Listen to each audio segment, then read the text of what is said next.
Namaskar friends, this is NJ, your host on this channel, continuing our discussion on understanding the 7th house lord's placement in different nakshatras. In this video, we will try to understand what kind of distinctive personality traits you can find in your partner, what could be the theme of your matrimonial life if your 7th house lord is going to be placed in the nakshatra number 26, which is the Uttar Bhadrapada nakshatra.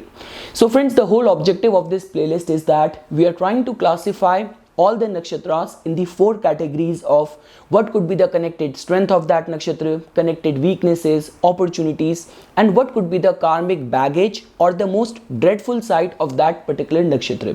Because your 7th house lord is a very important planet. That planet tells about your approach towards seeing the world, your highest of the titles, your commercial activities, and most importantly, your most deeply intimate relationship, your partnership, your marriage. So at the end, planets manifest results on the basis of their innate nature and the qualities of the nakshatra where they are going to be placed in. You cannot resort to final conclusion only on the basis of planetary placement in a zodiac sign, because behind each zodiac sign there is the energies of 3 different nakshatras as well.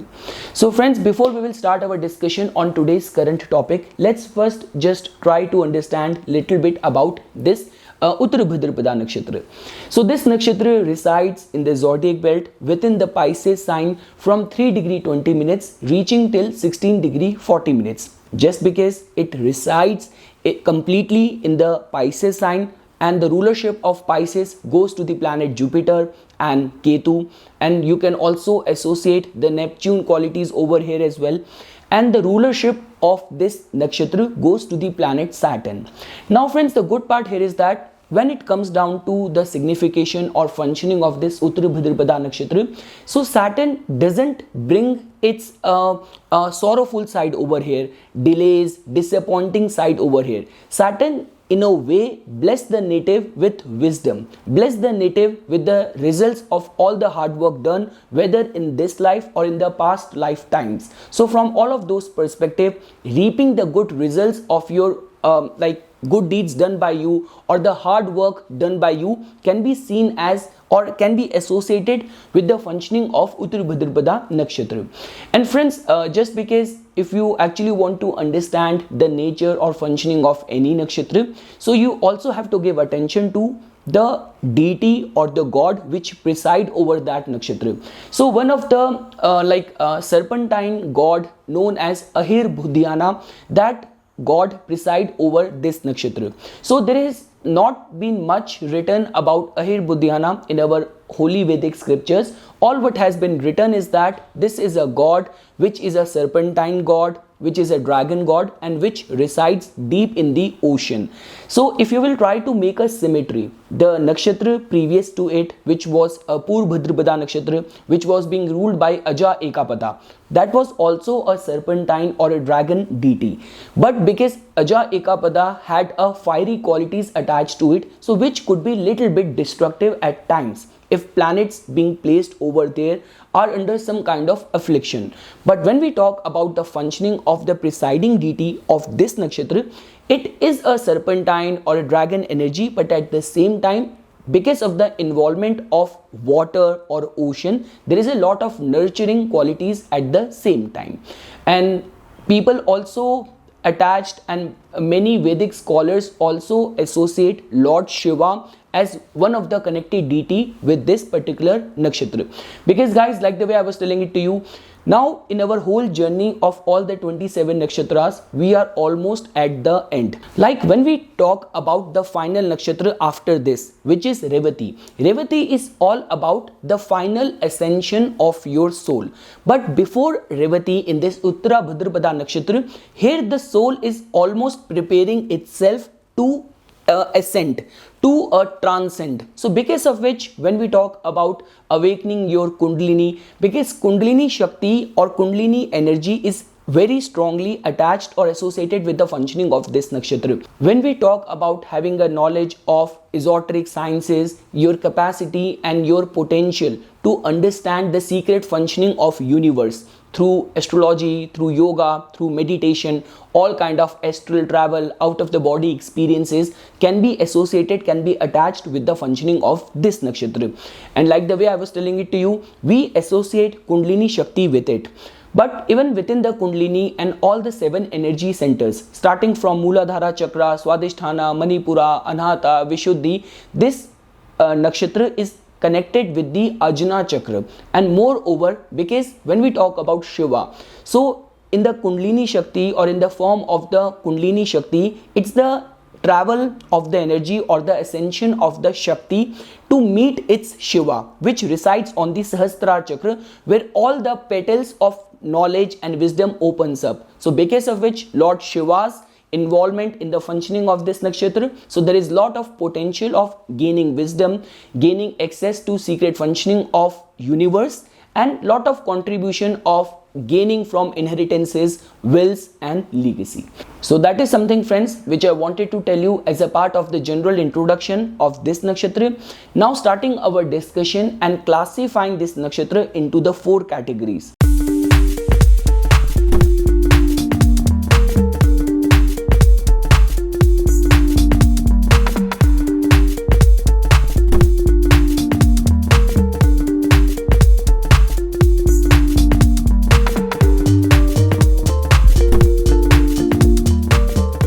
Now just because if your 7th house lord is going to be present in this nakshatra, so the strength side of this nakshatra can manifest in a way that you will not find much of the chaos over here. There is transformation inherent in the functioning of this nakshatra, but that is somehow for the good of the native. And just because there is a lot of emphasis attached to the wisdom aspect. So trust me, if your 7th house lord is going to be present in this nakshatra, you are definitely heading towards someone who is going to be having a very deep insight in life. The person might be very knowledgeable and the person will be respected for his futuristic and deep penetrating vision for the life. Now guys, when we talk about wisdom, that is completely separate entity from the intellectual or worldly knowledge. You might have all the PhDs, you might have all the MBAs, but you might be a complete atheist. You might not be a believer of your soul, energy or the divine or divinity around us. So when we talk about the functioning of the Uttara Bhadrapada Nakshatra, here we are talking about soul level knowledge. Here we are talking about true transcendental wisdom. And like the way I was telling it to you, that these are among those people who get respected in this society because of their knowledge.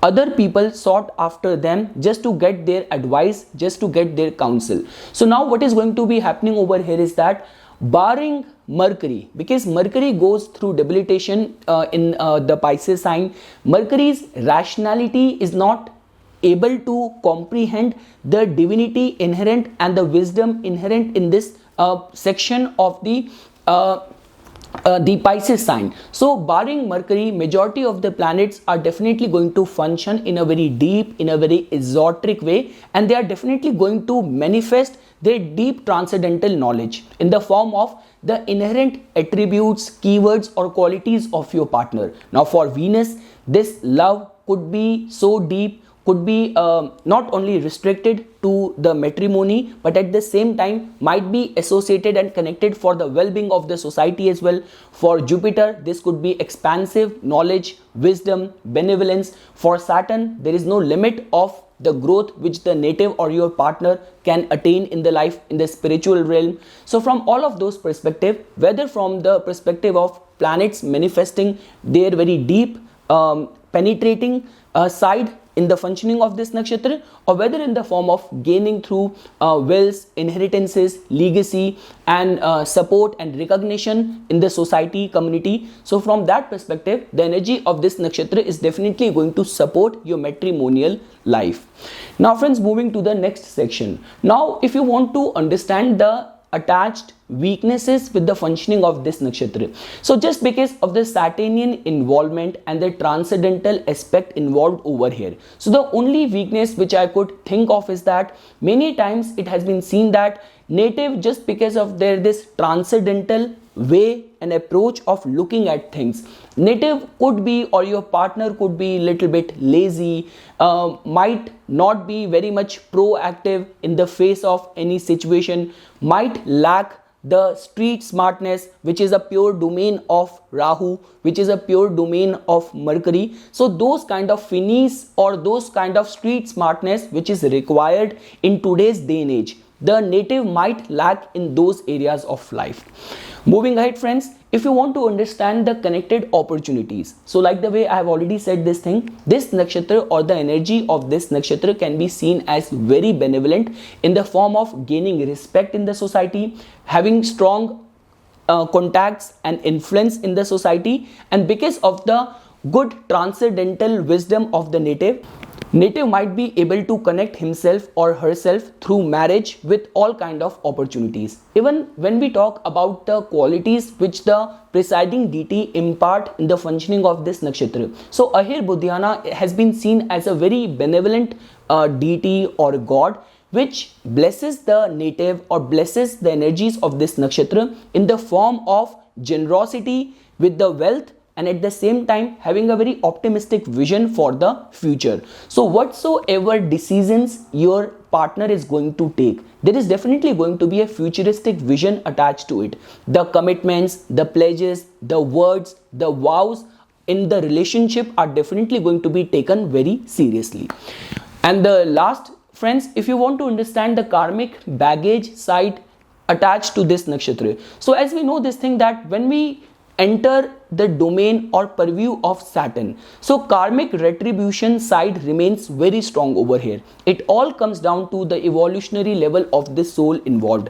Friends, when we talk about the astrology do give you an insight about the planetary alignments, which is all and completely dependent on your deeds done by you in the past lifetimes, which means even in this lifetime you still hold a certain percentage and section of free will. So how you're going to use it and utilize it, I mean to say, with Saturn's influence, if your deeds, your actions are not good, whether in the matrimonial life or whether towards the opposite sex, so Saturn also holds the potential and capacity to punish you at the same time. So there is not much which is written in our Vedic scriptures regarding the functioning of this nakshatra. All what has been written about this nakshatra is concerning around and hovering around the wisdom aspect of this nakshatra and the transcendental aspect of this nakshatra. So I would not say there is anything connected to the dreadful or the karmic baggage side of this nakshatra. Just try to keep your deeds very pure.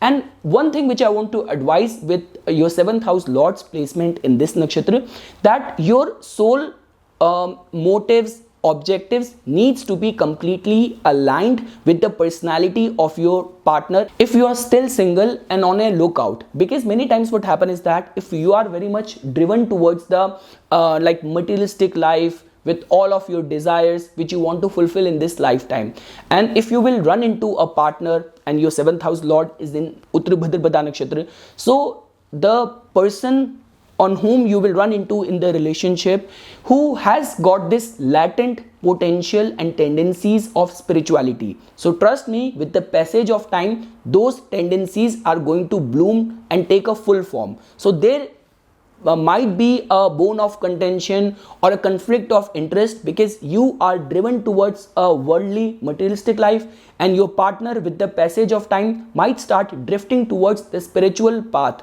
So because of which you need to have a proper balance and a proper thought process and a compatibility and the courtship period to know each other to such an extent that you are in a state to give 100% commitment for life to this particular partner. So this is something, friends, which I wanted to say as a part of my inputs for your 7th house Lord's placement in the Uttar Bhadrapada nakshatra. For further more updates and notifications on the divine science of astrology, please subscribe to my YouTube channel and like my Facebook page. Thank you.